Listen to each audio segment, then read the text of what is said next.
Hello friends, we ready to write dictation. Start. Sir, we must bear in mind the economic viability of small plantations of 5 hectares and the financial capacity of the small planters to fulfill the obligations cast on them to provide housing and crèche facilities. Those small planters in some cases are unable to provide themselves with houses and medical care as good as those intended for their workers in the will. I am sure that good many small holdings will go into liquidation, unable to bear the burden when the prices fall, as in the case of tea today. I would emphatically say that clause 13 is not only draconian but discriminatory, and it is most harsh and killing to the farming community of India, whose hands feed and clothe the pupil poor. Sir, I strongly feel that the punishment with both compulsory fine and imprisonment is to serve for violation of a welfare legislation covered by the Act.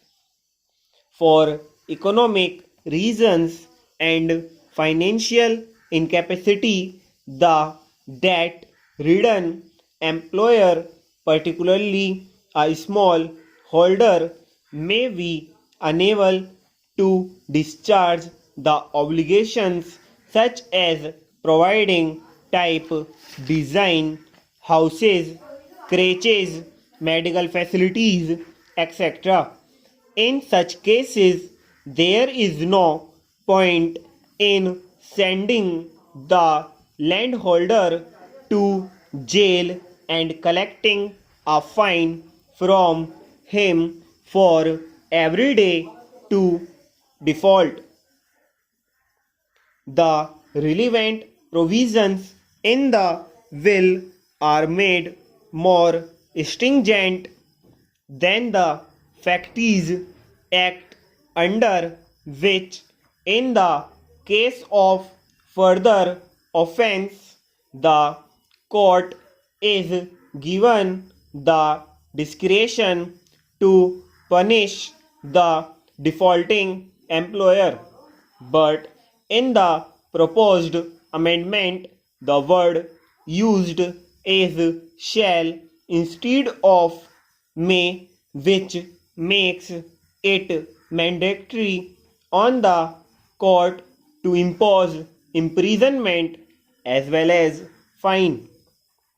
These provisions are too harsh and discriminatory, particularly in view of the fact that the will seeks to bring in farms of 5 hectares, which are in the nature of peasant holdings under the scope of the Act. Sir, I would like to ask the government of the pupil for the pupil and why the pupil, in the name of the farmers of India, why it wants to treat a farmer as a criminal and to be imprisoned for such an offence, while it does not do so for a factory owner of a city. By making this comparison, I do not mean that a provision should be made in the relevant Factories Act to make the sentence of imprisonment compulsory for similar offences.